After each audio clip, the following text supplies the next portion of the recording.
June 25, 1997, a convincing explanation for at least one of the Phoenix UFO events emerged from a local TV station. Well, it's a possible explanation into those mystery lights that appeared over the valley in March. But some of you aren't buying it. 12 News has video that might explain what was going on. Let's start with pictures that were taken on March 13th. Many of you saw this row of lights as they hovered above the valley horizon. Now, take a close look at these pictures that we shot just last night. These are flares that the Air Force was dropping near Gila Bend.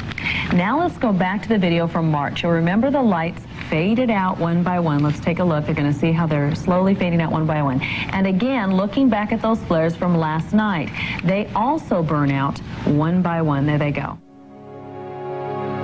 Illumination flares like those recorded by KPNX on June 25th are used by military aircraft to light up battlefields and expose targets during night combat. Dropped from high-altitude aircraft and attached to tiny parachutes, the flares, which descend very slowly, can burn brightly for up to 5 minutes. When we saw those lights pop on in the sky, to us, they looked exactly the same. The photographer and I just looked at us and goes, well, there's your lights. It looked so similar to us, it had to be the explanation. Although we didn't know who could have dropped the flares that night. If the lights seen hovering on the horizon on March 13th were in fact flares, then who dropped them? Initially, Air Force officials denied that any of their aircraft were involved in maneuvers in the area that night. But oddly, after the KPNX broadcast, they reversed their statement. Now they admit that on the night in question, the visiting Maryland Air National Guard had conducted night maneuvers, which involved the use of illumination flares. Our unit was flying March 13th, 1997 as part of Operation Snowbird, and we were conducting night training. This is a map of the training area that we use when we fly in the airplane, and we take off from Davis-Monthan Air Force Base, fly to the northwest into the military operating area, and at that particular night, our aircraft flew to the North TAC range, and that's where they deployed the flares for the training mission that evening. Phoenix sits just to the north of this area. The lights that were observed were about 30 miles southwest of Phoenix, which is close to exactly where the North TAC range sits. No jet aircraft, no helicopters that could have dropped these flares. So let's go over and look at this object right here. Shortly after the announcement about the Maryland Air National Guard maneuvers, Jim Dilettoso reanalyzed the videotapes. From the Channel 12 video, we have the flare objects. This time, he compared the light formations recorded on March 13th with the images of the illumination flares shot by KPNX on June 25th. When we compared these lights to flares, we didn't get a match. The optical characteristics between the unknown objects and flares don't match. They're so different from each other that it's not even close. But not everyone agrees with Dilettoso's conclusions or the accuracy of his methods. Videotape does not have the resolution that you need to perform those particular type of tests. Videotape is very, very limited in use in investigating UFO instances. The camera actually overloads from the brightness of these flares. We'd rather see film, motion picture film, or actually 35 millimeter, which gives us a lot more dynamic range and much more resolution than videotape does. We've gone to extremes to test them for being flares. And the naysayers that want them to be flares, guess what? They can just keep on doing that. We've moved on to other things.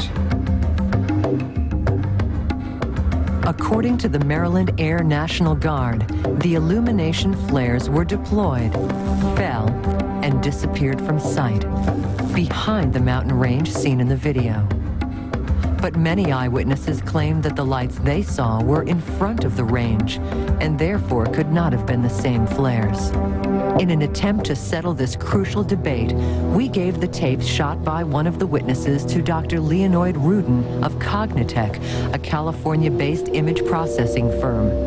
Rudin examined the same images that had been previously analyzed by Jim Dilettoso. We were presented with two videotapes. One videotape was shot at night.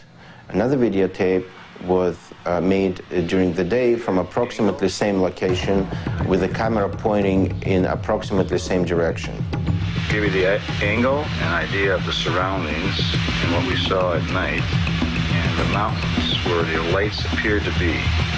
There's a mountain range here as well. We don't know where it is over here. Rudin first lined up the day and nighttime images, using the ridgeline in the foreground as a reference. By overlaying the images, he could determine if the lights simply vanished on their own or disappeared behind the distant mountain range. We superimposed two video sequences. We produced a new video sequence in which each frame is a combination of two frames, night and day. We registered the hill. We have no control whether it comes below the mountain or above the mountain. After several hours, the intricate process was complete. That's right. This is a loop which repeats this disappearing sequence over and over again.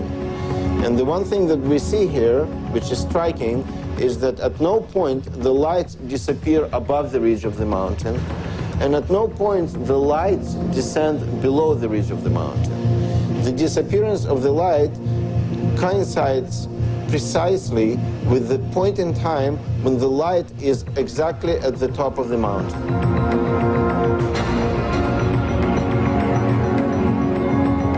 And that happens not with one light, not with two lights, but with all the lights that we see on the videotape. Therefore, the only conclusion we have is that those lights are behind the mountains, not in front of the mountains. Armed with this information, watch the videotape again and judge for yourself.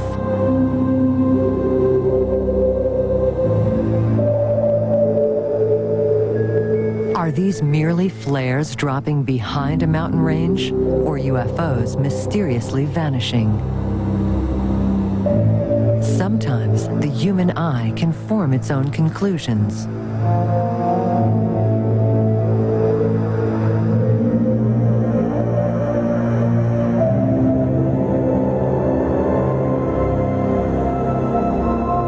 This dramatic demonstration seems to support the contention that the 10 o'clock event was the result of illumination flares being dropped behind the distant ridge.